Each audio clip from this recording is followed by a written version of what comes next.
welcome everyone to our brown bag today. Today our topic is what autism has taught me, social emotional learning strategies for all. And our speaker is Priya Tronsgard. She's the founder of Edify Learning Spaces. So first I would like to give land acknowledgements. We are speaking from Vancouver and I would like to acknowledge that we are doing so from the traditional unceded ancestral territories of Musqueam, Squamish and Tsleil-Waututh First Nations. There are some housekeeping rules. Please note that today's event will be video recorded, and also we will keep our mobiles and our mics muted during the presentation. The chat box will be monitored, so if you have any question, you are more than welcome to type in the chat box, and we will ask during our question and answer set part. For future events, you can always go to the Squiz website and you can figure out we offer many workshops, brown bags, international forums, community partner events, and Women in STEM Job Fair, which is actually coming on 27th of May. And I would like every one of you to go there and register for this event. We have more than 9-10 companies signed up for our job fair, and you can get a chances for your coaching, for resume reviewing and LinkedIn workshops. So from here, I would like to give the floor to the Priya Tronsgard. She is the founder of Edify Learning Spaces, which is a one-on-one online tutoring company with a strong focus on social emotional learning. So Priya, it's all yours now. Thanks, Priya, for joining us today.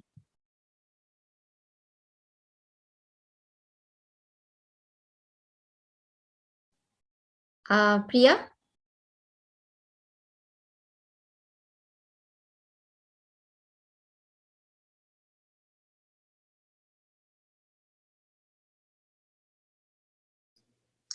Maybe while we're waiting for Priya to here we go. There you go. Yeah, thank you so much for your patience.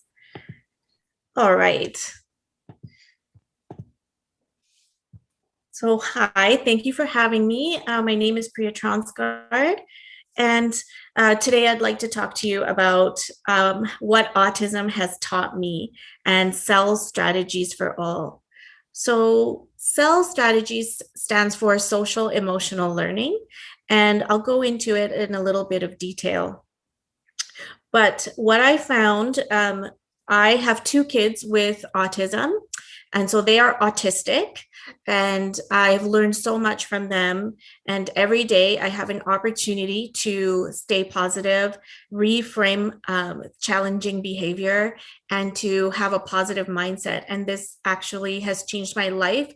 And I think that they are inspirations and gifts in my life, and they basically made me reframe every negative thing that has happened to me and be grateful. So all of these things are social emotional learning strategies. And I'll talk to you a little bit more about how I implemented them.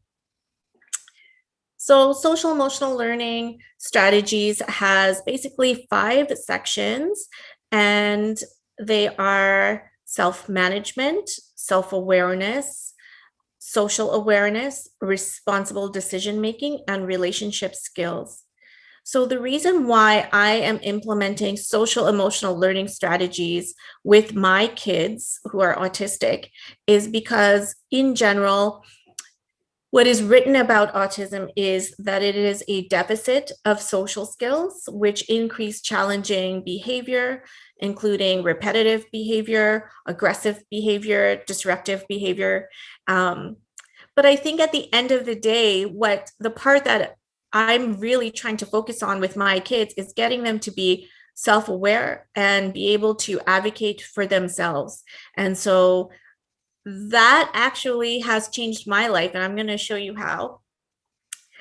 So I created an online tutoring company, but before that, I created an inclusive childcare facility where I was a director.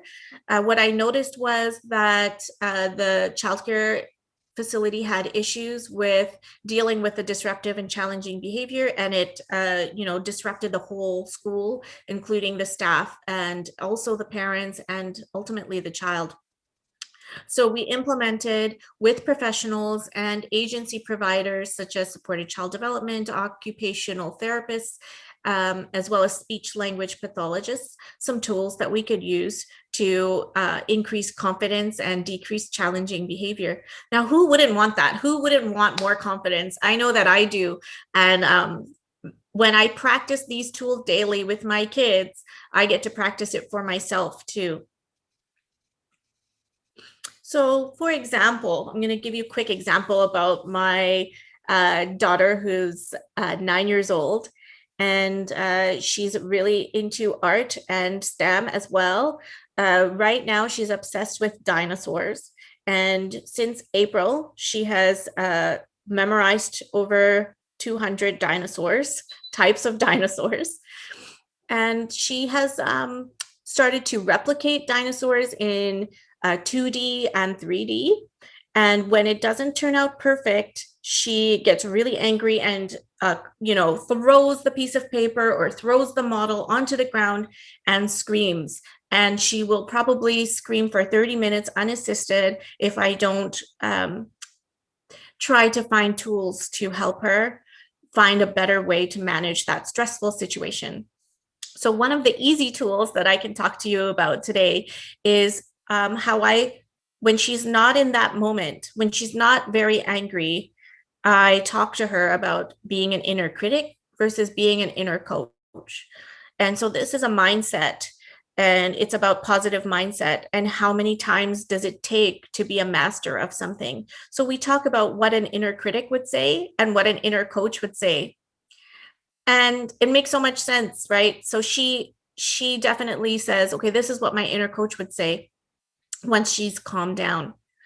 And I often think that about myself too. If I have not achieved a certain number of goals, I immediately turn into an inner critic. And I wonder if other people are doing the same. Do you talk to yourself the same way a friend would talk to you? So those are tools that come with social emotional learning, including self-compassion. And the science behind self-compassion is pretty astounding. I want to quickly talk to you about how I fought bullying at our center. This is social emotional learning. We created an 8-week program that started at Name Your Feelings and ended with Grit and Resilience. So the first part of the program talks about the different colors and the different zones, and every zone is okay. Being angry is okay, and that's something that we have to tell them that it's okay, this is normal, and people get angry, and it's okay to not be in the green zone all the time. So once you start naming your feelings, you can start communicating them, and at the end you can stand up for yourself and you can stand up to the bully, and you might even understand the bully, that they may be in the red zone. They may be terrified. They may be out of control. So you can now recognize that someone else is in that zone, and you know that you don't have to engage and that you could de-escalate. And you're learning that every day from the ages of 3 to 5. But I wish that more grown-ups could learn about that, which is why I'm here actually. Here, this is social emotional learning skills, and then we're adding a specific element, let's say a lens of cultural awareness. So this is culturally responsive teaching. Without overwhelming, I want to say that my main focus with my kids specifically has been about self-awareness and self-management. And we're going to move to social awareness. We're going to move to relationship skills, and we're going to move to responsible decision-making. But right now it starts with the self. And if you look at the self-awareness section, you can see one of the first aspects are feelings and needs. And then with self-management is resilience in the face of obstacles. When we get to culturally responsive teaching, or we get to trauma informed teaching, there's different lenses that we can apply to social emotional learning, which will benefit the community for greater good. Basically, social emotional learning is a strong connection between your heart and your head. So what's been happening to us grown-ups during the pandemic? there's been a lot of stressors. There's been the pandemic, there's been possible loss of income, there's been loss of jobs, there's been people dying, there's been a lot of negative stressors that have been occurring, and it is affecting a lot of us. And so how I can see the opportunity to apply social emotional learning is this is exactly how a child who is autistic feels daily. And how do we help them? And how can we help ourselves now? Because we're in a very stressed out period in our lives, whether you're looking for a new job, or you're looking for a new opportunity, or you're looking to create a better relationship with your boss, or you're looking to change directions in your career, or you're looking to have a better connection to your child. These are things that we can apply. So in my opinion, I feel that there are some similarities between a stressed individual and some autism symptoms. Here they are. Stress can cause physical, emotional, and behavioral problems, which can affect your health, energy, well-being, mental alertness, personal and professional relationships. It can also cause defensiveness, lack of motivation, difficulty concentrating, accidents, reduced productivity, and interpersonal conflict. So now that we know that there's similarities to a stressed individual and a person who's autistic, and I'm not saying that's the only similarity. Autism comes with many gifts, but this is one aspect that we're talking about today. One of the things that can help, according to social emotional learning strategies, is mindfulness. Now, mindfulness sounds like it is just about yoga and, I don't know, maybe some Western idea of a pose, someone doing a pose by Kids Beach or something.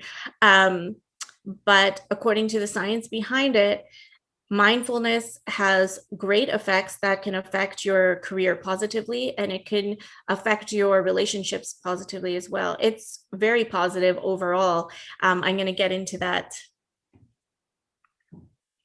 Kicken and Shook found that mindfulness predicts judgment, accuracy, insight-related problem solving. And Dane and Brummel found that mindfulness facilitates job performance, and it also helps tackle problems with a clear vision.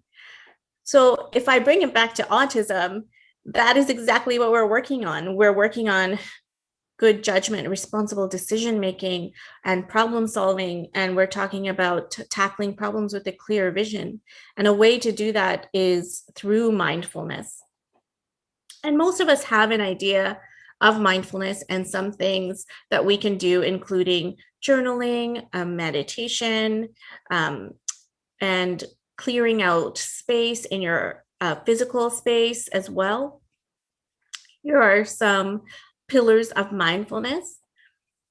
One of the things I touched upon today was talking to ourselves the way a friend would talk to us. And that is without judgment. And that is being your inner coach versus an inner critic. A critic judges, right? So it's really important that when you're thinking about how you can tackle issues or how you can tackle stress, that you are practicing mindfulness, but in a non-judgmental way. Also, there's patience. The beginner's mind who's open and able to fail, and knowing that it's okay to fail and that failure is part of the process. This is something I talk about daily. I practice it daily, and I even have to remind myself as a possible neurotypical person. So I'm going to get to the next section there here, which is trust. And trust is so important for mindfulness. This is something, the next one is something that is interesting. It's a little bit of a paradox. To be mindful, you have to be non-striving. So you're not striving for your goals in that moment. You're being mindful, which seems like a paradox because you're trying to be mindful in order to create happiness and to create joy and to achieve goals. But how can you achieve goals if you're non-striving? That's on the next slide. Also, acceptance. And then the final one, letting go. Oh, isn't that a great feeling? And when we let go, we're able to, have moments of mindfulness and have moments of clarity, which is so important for our careers. And it's so important for when you're on a job search or a job hunt. And it's so important when we're really trying to gain that focus and clarity. So how does mindfulness, a part of social emotional learning, positively affect your career? Ellen Langer, a Harvard psychologist who studies mindfulness, described it as this: mindfulness is the process of actively noticing new things. Okay, so when you're stressed, you are not noticing new things. You are in a state of anxiety, in a state of panic, in a state of stress. So you're unable to notice the new things. When you do that, it puts you in the present. And it makes you more sensitive to context and perspective. It's the essence of engagement. So this is that section there that was about striving. Non-striving actually leads to engagement. And it is energy begetting, not energy consuming. The mistake most people make is to assume it's stressful and exhausting, all this thinking. But what's stressful is all the mindless, negative evaluations we make, and the worry we'll find problems and not be able to solve them. So this is a little bit more information about how we can shift the way that we're thinking through social emotional learning and apply it to our careers so that we can have moments of mindfulness, so that we can engage and stay in the present. So we've talked about a few of those concepts today, and I'd like to pose some questions. Please don't feel pressure to answer, but just think about them. Is there any negative narratives or stories you tell yourself that are preventing positive change in your life? I know I can share some ideas too with the negative narrative. You may find that when you're in a stressful situation, that's your go-to narrative. That's something you say to yourself every time. I can't do this. This is not going to work. This product is not good. This, I'm not going to do anything else. I'm tired. This is not working. And it's, unrealistic for it to work. For example, how do you take care of yourself? Do you take time out for yourself? Do you take time out to be mindful? And how does that affect your career if you're not taking time out for yourself? How does that, change your relationships at work if you're not taking time out for yourself? When was the last time you were still or mindful? And have you practiced mindfulness this week? Have you been judgmental with yourself? And this theme has been coming up. What would you say to your friend if they were thinking the same ways as you?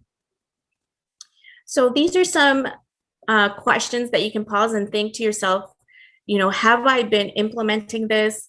Is this going to make a positive change and difference in my life, in how I'm going to be conducting my career search, or if I'm going to be, working for a different company? And how are these aspects of mindfulness going to affect my life?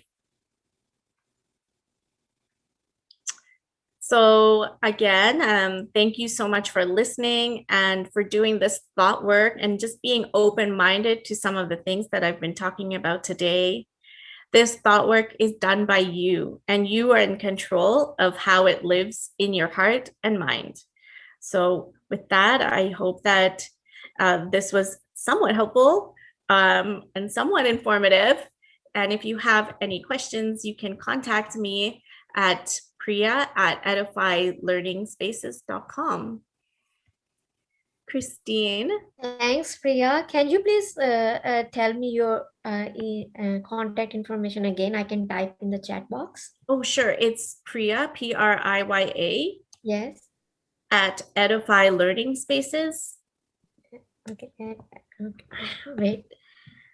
Oh, here. Edifylearningspaces.com, right? Yes, that's right. Okay. So thanks, Priya. It was really nice presentation. I would like to go to the slides where you were asking questions to all of us. And Those are tough ones. yeah, because um, probably we can share. So, does anyone has question in our attendees or audience? Anyone? One question is here. Do you have any favorite mindfulness prompts or websites like resources? Yes. Please go to the Greater Good Foundation out of UC Berkeley. Okay. Let me just see if I can get that here. At UC Berkeley, okay. Yes, Greater Good Science. Yeah, here we go. And maybe that will, and okay, great resource right there. Talking about resilience, keeping your brain fit and young, how to combat stress. Yeah, there's some great courses there and some of them are free. So through Coursera, I took the Science of Happiness, I think it was 10 years ago, and I thought it was better than anything I've ever done. Okay, yeah, interesting. Thanks for sharing this with us. So I have one question. You said that you asked these questions here that is there any negative narrative or story you tell yourself? And then how do you take care of yourself? And have you been judgmental with yourself? Do you think that, I think it's, I don't know. I mean, sometimes you do feel when you're working in a stressful work environment or even in your personal life, and you get what environment is giving you basically, so you get same perception. So my question is, do you think that being a little bit self-critical is okay, because sometimes it also can help you to correct your mistakes or something? And how do you, like, I mean, where is the limit you set in that after that it's like negative, but before that being judgmental is positive? Yeah, so I see what you're saying. Like some judgment is good, but some judgment and focusing on your strengths is always focusing on your strengths is different from judgment. So extreme judgment is not a fact, right? And so we want to make sure that when we're talking to ourselves, we're kind. It has better positive results. It has better results for your how much you're going to get paid. It has better results for your life satisfaction. It has better results for all this. So if that critic that you're going to be, it's okay to be honest, right? But that is still a perspective on a continuum of things. So you can always choose to be critical, but it will not affect you positively as much as you would if you were kind to yourself. And that's my opinion.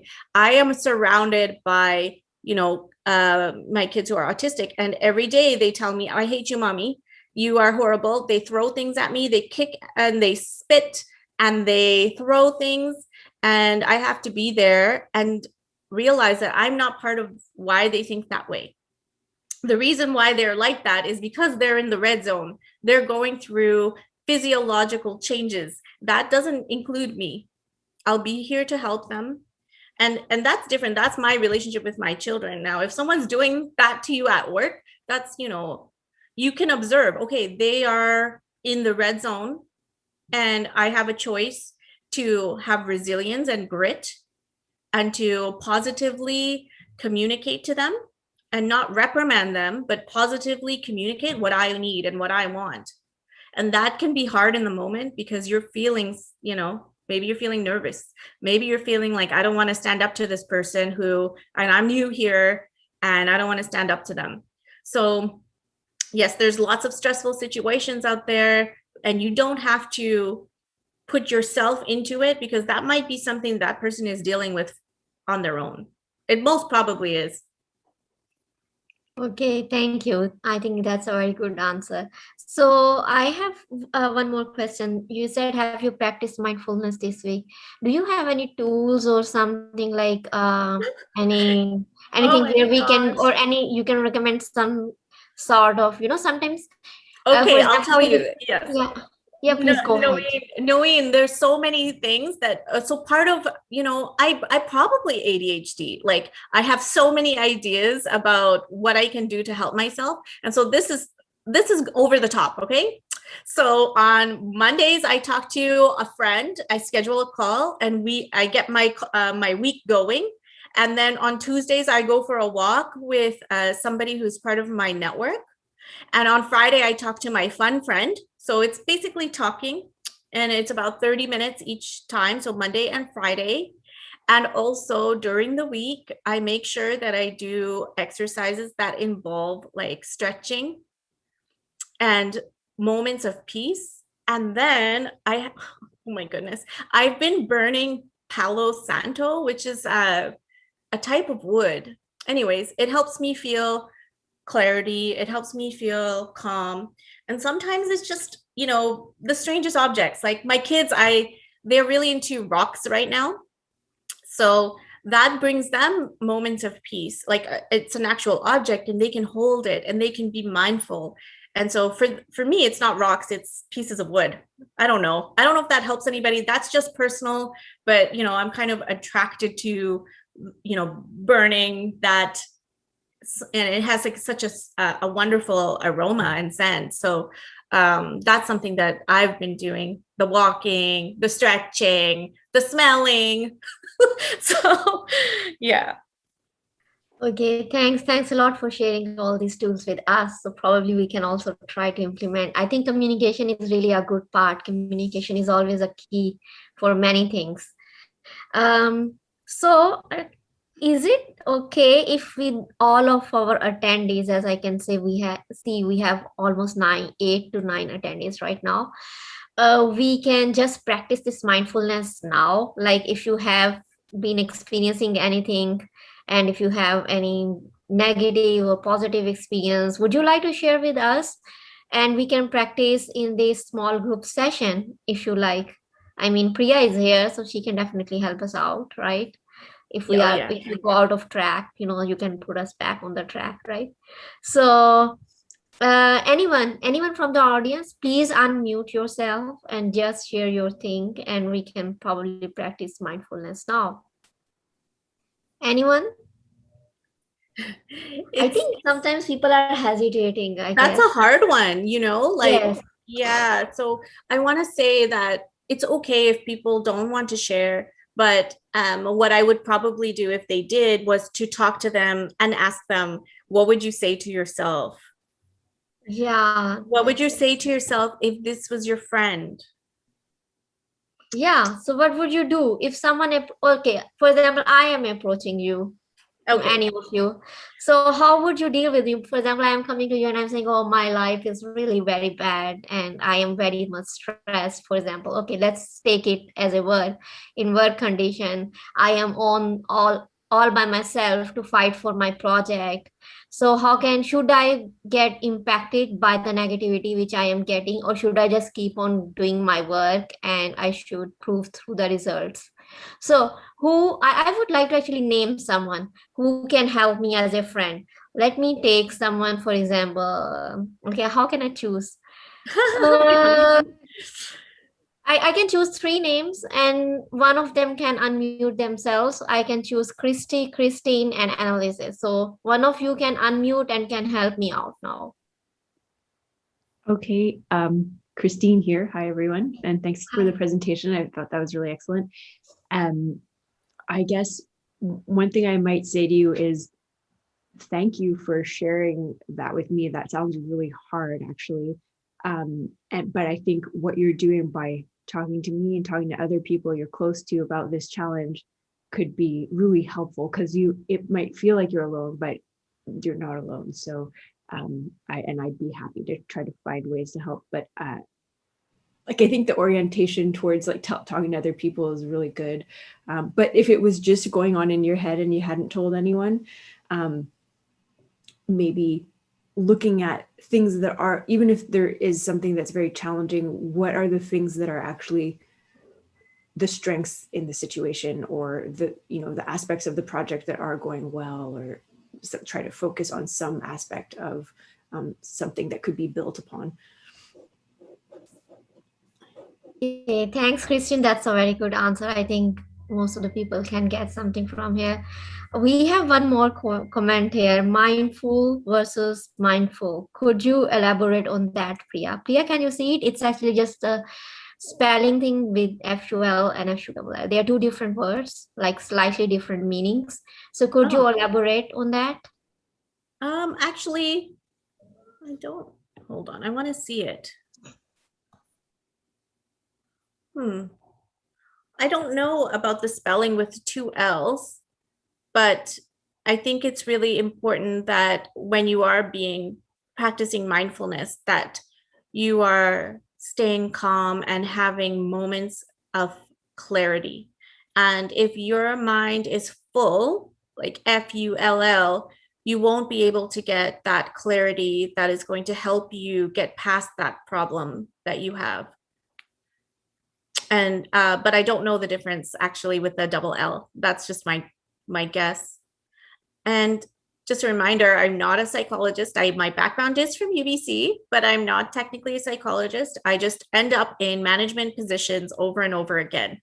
So, and yeah, and now I realize that, you know, I don't have to manage everybody else's companies. And I've now, you know, like taking a little bit of a step back, and I don't have to help everyone. I can just help my kids. So that's something that I'm focusing on myself. Okay, thanks, Priya. Thanks for the answer. Christine made a comment that she really liked your point, Christine's point on identifying things that are going well in the project and then building on that. Well, that's a really good point. And also, Christine said that sometimes for example, she has found peaceful moments in biking. So she has started biking where she can just release her stress. So I would like to ask everyone, which type of the hobby helps you releasing stress? For example, Priya, I will start with you. So because you are our guest speaker. So please tell us which type of the hobby helps you to release your stress. So yeah, actually I was going through a really hard time with the diagnosis of my kids, right? So my daughter was 2 years old, and I was like, I'm sure she's neurodivergent. She's already reading. She's 2 years old, but she's not able to talk to me. And my family was saying, you know, there's no such thing as autism. That's just in your head. And so, you know, that was a stressful time for me. I thought, how can I help her if I don't know which specific things to help her with? And am I doing something wrong? It was a period of a lot of self-doubt. During that time, what got me through was creating body butters and soap. And the thing about soap is that it's caustic. So certain materials like the lye, you want to be very careful. And so I just got into really following the directions and then creating the soap. And that was comforting to me because, you know, it smells good and the texture is great. So that was something that I did that was really helpful for me at that time, at that period of great stress for me. That's interesting to know, soaps, you know, so I think that's really nice. I have never made, but I would love to when I go to such shops where you can find handmade soaps, and the aroma is so good that you just get it's very appealing. Basically, you cannot resist yourself. Okay, let's ask from our attendees. So I would go first to Nasira, if she is there. Okay, then Christine. Oh, Nasira is there. So Nasira, can you please tell us about your hobby? So the hobby I recently took on is gardening, and I came to know that it is just such an amazing experience when you see growing your plants, and you actually develop interest, and you really wait for any other day. Okay, so at night you think that, okay, I will wake up in the morning and I'll look at my plants, and it keeps you busy, and keeps you busy in a very positive way, that you look at something which is growing in front of you. I have heard these things from people, but experiencing it is entirely different thing. And yeah, I really loved it. So That's good. Thanks for sharing with us, Nasira. Yeah, I was going to add to that, Nasira. That was such a great reminder too. So when I created that inclusive childcare program at the daycare, we had a sensory garden.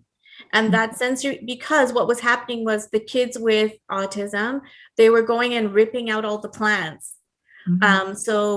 Because that tearing sensation was fun for them. So we created a sensory garden with Master Gardener BC, and they had hardy herbs. So the herbs were rosemary and sage.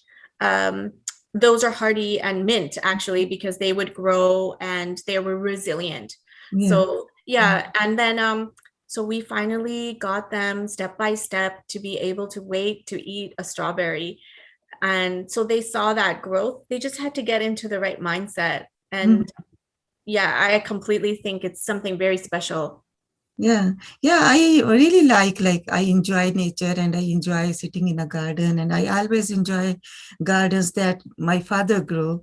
But this is entirely different experience, like growing yourself, doing everything by yourself. So I will encourage everyone that at least grow a few plants. If you don't have a backyard, just in the pots. That's so good. Okay, thanks, Nasira. I think that's and thanks, Priya, for sharing that very important information with us. Of course, gardening also teaches you patience, right? If you are impatient person, like Yes, a little bit exactly. like me. I mean, I had been a little bit impatient person, so I should start it definitely. So Yeah. the next person I would like to ask is Ashley. Ashley, would you like to share with us which type of the hobby you use to release your stress? Sure. I was just very inspired by what Nasira was saying. I actually just bought a house with my partner, so we're going to have a yard for the first time. And just hearing her talk about it got me really excited to dig that space up and kind of start doing that sort of stuff on my own, and like choosing seeds and planting. And I'm really looking forward to it. But I would say for me, right now it is running. I really make sure that I run 3 or 4 times a week, like very short, like I don't push myself. It's not like I'm not going to try and get like the best distance or the best time or anything, but I just make sure I get out there so I can be active. And I really don't even think when I do it, I'm just like going through the motions, and sometimes I'm listening to an audiobook, but it's such a great moment of my own type of mindfulness, I would say. Okay, thanks, Ashley. Thanks for sharing with us. So, um, and congratulations on your house. Yeah, and you know you have a yard, right? So, yeah. After I mean, I have a post-COVID. small balcony, so I just can't put 2 pots at one time, so not more than that, right? You're all invited to help me with my garden later. Oh, wonderful. Yeah, cool. Okay, Priya, would you like to add anything like about inner coaching or inner critics? Sure. I can give you a little bit background about myself. So I am a trauma survivor. Also, when I was 12 years old, my mom passed away tragically, and then my dad started to raise us, and we were estranged. So we didn't have a proper relationship with him, and he is schizophrenic. And so life was really tough growing up, and there was a lot of criticism and judgment. And now looking back, I realized he was in the red zone. He was upset, he was angry, and he wasn't able to have those tools, which I now have. So I'm very grateful that I had that that journey, and that, almost like that training to be able to now use that and help my kids. So I think, you know, that's where I'm coming from. I'm coming from a place of wanting to heal and wanting to help others. And I think that brings me some kind of mindfulness as well, that I can help provide that, whether it's tutoring or whether it's childcare, or I used to help people launch their own businesses. I worked at Douglas College as a business advisor. I helped my clients go onto Dragon's Den, as well as help them start companies that were more likely to be winning Entrepreneur of the Year awards. And I think that experience, those experiences have all come from the same thing, which is to be grateful for what you have and to stay positive and to acknowledge yourself for going through those natural feelings and emotions. But at the end of the day, whether you're starting your own business or whether you're looking to optimize your job experience or whether you're having issues with parenting, that all comes down to these little things. So I hope that it can be helpful for you. Yeah, that's very inspiring. I mean, going through trauma is not easy thing. It's not an easy task. You really need to have very strong nerves, really very strong nerves if you are going through or if you have to go through with so much these types of difficult situations. And if you do it very well, I think it's I mean, it's like really applauding, basically. I mean, it's Noeen, I hate to cut you off. I think, honestly, I think it was a muscle. I had to practice it. And until I had my kids with autism, I didn't know how to practice it properly. And so I hope that, you know, that gift that I have, I can share that with you guys. I wasn't born strong with that, you know, that grit and that resilience. It was something I definitely practiced. And I'm so appreciative that SWIST has given me the opportunity to talk about that resilience with you wonderful, wonderful, amazing women today. That's really interesting. And you are right that you get resilience and strength with time when you go through these situations. I mean, I can tell you mine a little bit related to your story. When I was sick, so my father got an accident and he got neuroinflammation. And for the next 20 years, he was on bed because his brain started damaging with every day, the year passing. At that time, I had also, like you have kids. I had my siblings younger than me, and I myself was 6, and I had to take care of them because my mom was so busy with my father, so she had no time for us. So it was a long struggle, but as you said, that resilience and strength you can get and you can earn through this time, you know, if you are persistent basically with your tough situations, and you can come out of it. Just don't give up. Sometimes you really want to give up and you want to step back or sit down and you want to say, okay, no, I'm not going further. But I think that's the moment when you need to redefine yourself and redefine your strengths, that how are you going to move forward and which type of the new strategies you can adopt in your life. I am really happy to actually be a moderator of this session today, Brown Bag session. I'm not a moderator of every Brown Bag, but Priya, I heard your story. You are a very strong woman. I really salute you for your efforts and the work you are doing to help other people. It's really I mean, taking your time out and then helping other people and guiding them and suggesting it. It also needs some sort of commitment from your side, you know. For other people, as a social gesture, I would say. So I mean, I think we all are very happy to have you here and to listen to your story and also to listen to the work you are doing. Would you like to say some few words as a closing remarks?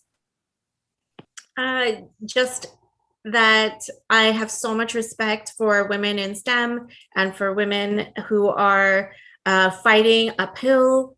And if you could have anything, just realize that gratitude is going to help you realize how you can market yourself to others and how valuable you are. So that gratitude that you have for yourself, which I clearly see with, you know, women who are trying to break that barrier and that glass ceiling, and that's why you're at SWIST. If you can be grateful for yourself, that would be like a a wonderful aspect to push yourself forward in and value yourself, that gratitude. So I'd like to end it on the point of social emotional learning for gratitude. And yes, I'm very grateful, and thank you so much, Noeen. You did a great job moderating. Christine, thank you so much for inviting me. And if you guys have any questions, if you folks have any questions, I'd be happy to answer them and guide you if you need any guidance. Thank you very much. Yeah, thanks, Priya. Thanks for this wonderful closing remarks. I think it was like a summary, like an essence of the whole talk, basically, today's session. So if anyone would like to tell us what is their takeaway today, so you're more than welcome. You can type in our chat box. You can also send us by email. What did you learn from today's session? What would you implement in your future if you encounter such situations? You can always tell us by in chat, or you can send us an email. So with this, I think I would like to say a bye-bye to everyone. So you all can have a wonderful day, wonderful evening, afternoon, wherever you are. And thanks to Priya for being our guest. And that's it, I guess, right? Yeah. Absolutely. Right. Thank you very much.